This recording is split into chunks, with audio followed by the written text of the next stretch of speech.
Chapitre 5. L'Académie. En sortant de sa chambre, Olivia croisa Brélina, l'elfe noir, et Onmund, le nordique, discutant dans les quartiers des apprentis. Alors c'est elle, lança Onmund, assis par terre. Oui, j'ai du mal à la reconnaître sans sa crasse. Elle est plus jolie qu'au premier abord. Il paraît qu'elle a vécu dans une grotte toute sa vie. En tout cas, de ce qu'on m'a dit, elle détient une puissante magie. Mais en attendant, elle reste une bleusaille. Brélina cessa d'argumenter. Elle savait ce qu'elle avait vu et ressenti lors du premier cours. Et c'était loin d'être banal. Olivia passa son chemin en serrant ses poings le long du corps, faisant mine de ne rien entendre. Ne me cherchez pas. J'ai beau être une débutante, je sais me défendre. J'ai pris avec moi la dague de Mirabelle, mais je ne sais pas, ai-je bien fait? Les armes sont interdites au sein de l'académie. Je vais la cacher dans ma robe. Elle se retourna et s'adressa aux deux apprentis. Hé, dites, savez-vous où se trouve Maître Tovdir? Il doit être dans la salle des éléments. Olivia baissa la tête et sortit des quartiers d'un air déconcerté. Elle entra dans la salle des éléments et s'approcha de Tovdir. Bonjour, maître. Tiens, Olivia, notre charmante nouvelle mage. Vous m'avez demandé? En effet, tu as fait preuve d'un pouvoir assez particulier. Ah oui? Oui.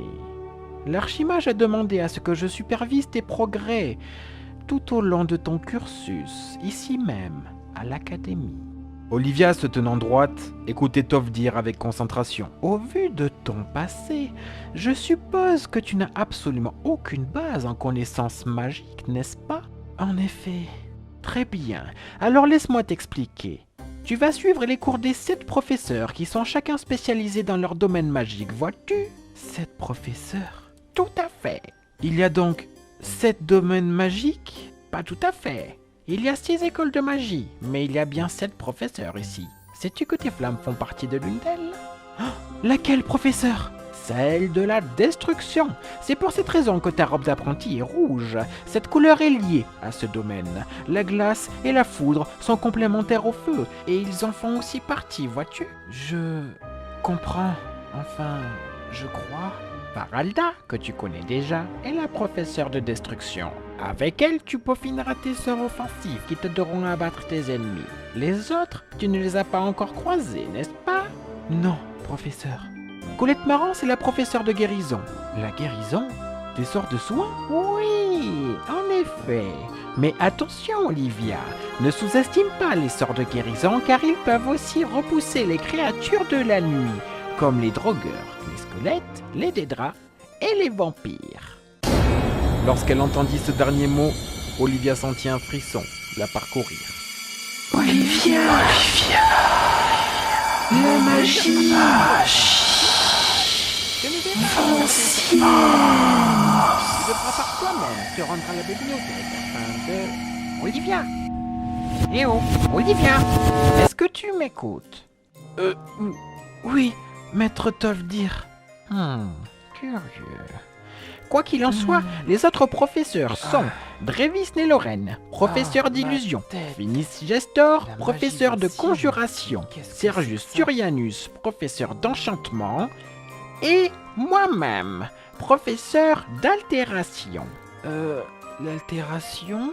La magie d'altération va venir modifier l'essence même d'un corps, d'un objet, d'une molécule. Par exemple, grâce à cette magie, ta peau pourra devenir ton armure. Elle sera aussi résistante que l'ébonite. Bien évidemment, elle sera invisible à l'œil nu. Incroyable. Et qu'en est-il du dernier professeur? Oui, c'est Telsa Handalas. Elle gère le restaurant de l'académie. Elle est aussi une puissante alchimiste. Elle peut donc t'épauler pour tes élaborations de potions en tout genre. L'alchimie, hein? Olivia eut un flashback d'Elendar qui préparait ses potions. Olivia, ton passé est passé. À présent, tu es membre de l'académie. Écoute, voici ton premier cours. Prends ce livre et étudie-le. Une fois fait, reviens me voir. Olivia, prenant le livre, fut surprise voyant la couverture. La respiration aquatique? Oui, apprends-le, puis reviens me voir. Elle s'en alla étudier une paire d'heures, puis revient aussitôt. J'ai terminé, maître. Terminé? Comment ça, terminé? Eh bien, le livre, la respiration. Tu as déjà terminé? Montre-moi. Olivia se concentra et altéra ses poumons. Incroyable. S'il vous plaît, Mirabelle, pouvez-vous nous apporter une bassine remplie d'eau? L'intendante, qui écoutait au loin la conversation depuis le début, s'exécuta. Vas-y, plonge ta tête et essaye de respirer sous l'eau. Mais ne discute pas, aie confiance. Elle plongea alors sa tête dans la bassine. N'ayant aucune confiance en soi, elle retenait sa respiration. À bout de souffle, elle prit appui pour se relever mais sans succès. Elle était coincée comme si une force invisible la maintenait sous l'eau. Tandis que Mirabelle et Tolfdir tentaient de la faire sortir, la voix refit surface. N'aie pas peur, Olivia. Utilise ta magie vancienne. Elle arrêta de paniquer un instant et se concentra. Monsieur Tolfdir, elle ne bouge plus, elle s'est noyée, c'est une catastrophe. Mirabelle, veux-tu cesser de geindre? Quelque chose est en train de se passer. Alors qu'un siphon commençait à se créer, Olivia ouvrit la bouche et sentit tout l'oxygène que contenait l'eau se propager dans ses poumons. Elle sortit la tête, sous les yeux ébahis de ses mentors. Elle est revenue à la vie. C'est un miracle. Mirabelle. Ne t'en fais pas.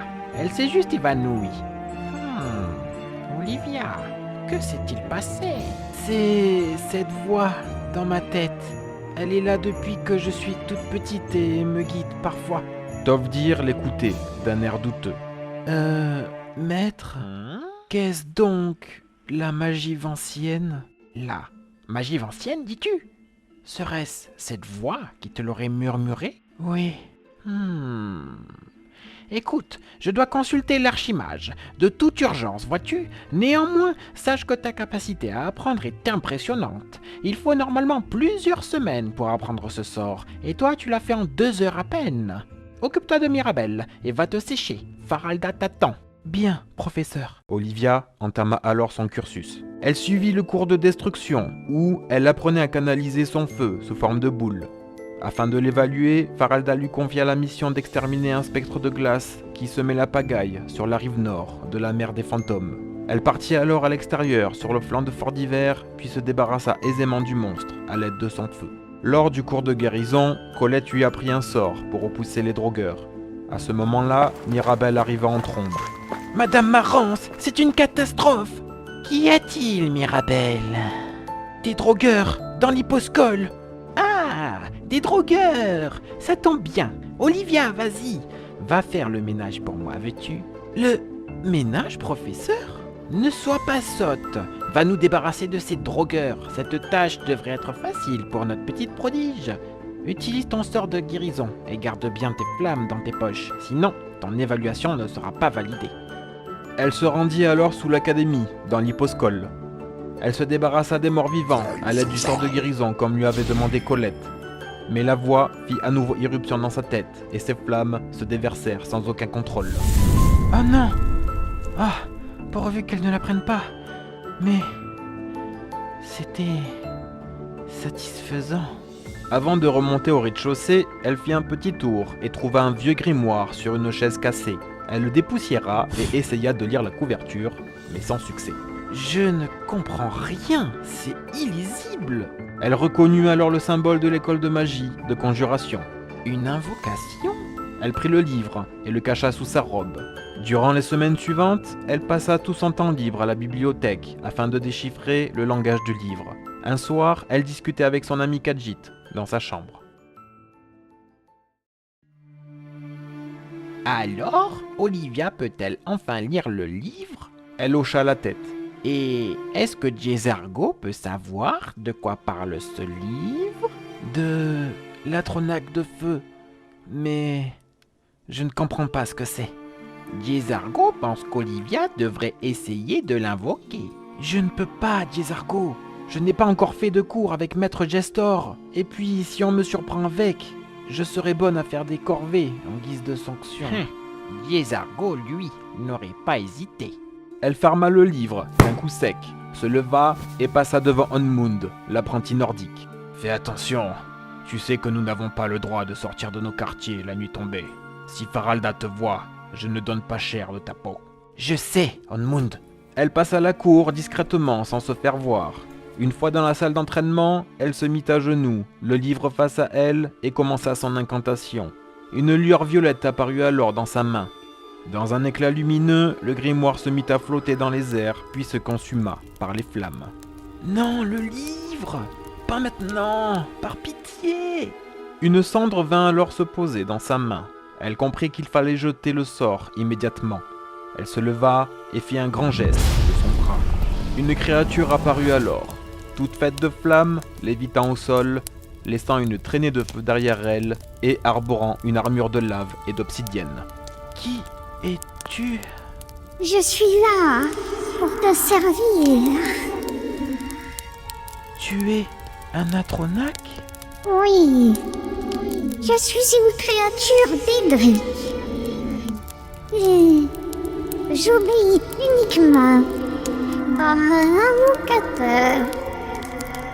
Olivia scruta de haut en bas l'Atronach de feu. Tu es une femme? Tous les Atronachs de feu sont des femelles, Olivia. Je suis à tes ordres. Que puis-je faire pour toi?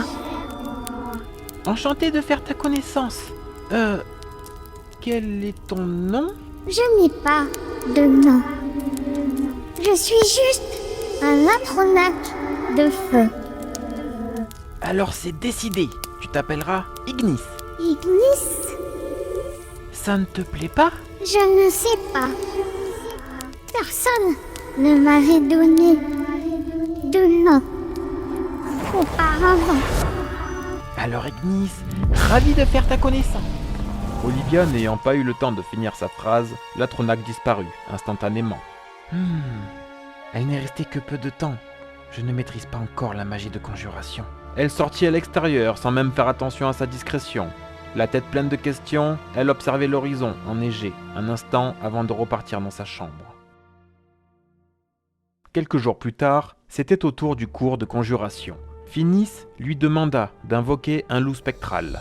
Ce qu'elle fit en un rien de temps, elle qui s'entraînait déjà en cachette avec Ignis. Impressionnant, Olivia. Merci, maître Gestor. À présent, je vais invoquer également, et nous verrons lequel de nos créatures est la plus puissante. Le professeur invoqua un Atronach de glace, qui écrabouilla sans difficulté le loup d'Olivia. Qu'est-ce que c'était que ça? C'est injuste! Mon loup n'avait aucune chance! Effectivement, j'ai invoqué un Atronach de glace, c'est une créature d'Edric. Cette invocation est autorisée par l'Académie, car elle n'a qu'un seul maître, et elle n'est pas contre Alors, nature, Ignis, contrairement à la Je nécromancie. pourrais potentiellement m'en servir sans me cacher? Que dis-tu? Oh, rien. Merci, maître. Elle suivit ensuite le cours de Drévis né Lorraine. Olivia, vois-tu, l'école d'illusion est la moins appréciée parmi les mages, mais elle demeure puissante car elle est sournoise. À quoi sert-elle? C'est une magie psychique. Lancée sur toi, elle fera en sorte de distordre la perception que les gens auront à ton sujet, comme par exemple l'invisibilité. Cependant, lancée sur un adversaire, elle agira directement sur son esprit et sa perception du monde en sera modifiée. Ah, ouah.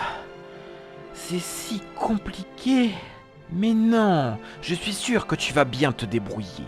Maintenant, je vais te demander d'aller t'occuper de quelques Ragnar qui ont envahi les shops de Fort d'Hiver. Vas-y, mais attention, utilise uniquement le sort que je t'ai enseigné. La furie te permet de plonger dans l'esprit de ton adversaire et de le rendre fou. Les Ragnar devraient alors s'entretuer. Très bien, maître. Olivia se rendit dans le village et s'occupa des monstres. Elle concentra ses mains et lança le sort sur l'un d'entre eux. Ils se mirent alors à s'attaquer jusqu'à ce qu'il n'en reste plus qu'un, succombant alors aussi à ses blessures. Une semaine plus tard, le cours d'enchantement débuta. Bon, écoutez, je n'ai pas que ça à faire de ma journée. Vous êtes nuls, car vous ne connaissez rien. N'importe quoi. Mais, maître, il est fou. Assez! Votre travail est d'imprégner une épée de fer avec un enchantement de feu. Ce n'est quand même pas si compliqué. Et dépêchez-vous, c'est une commande d'un client. Pour qui se prend-il ce Sergius? Tais-toi, Hornmund, tu vas nous faire punir. Olivia s'approcha de l'autel d'enchantement et observa une des gemmes spirituelles.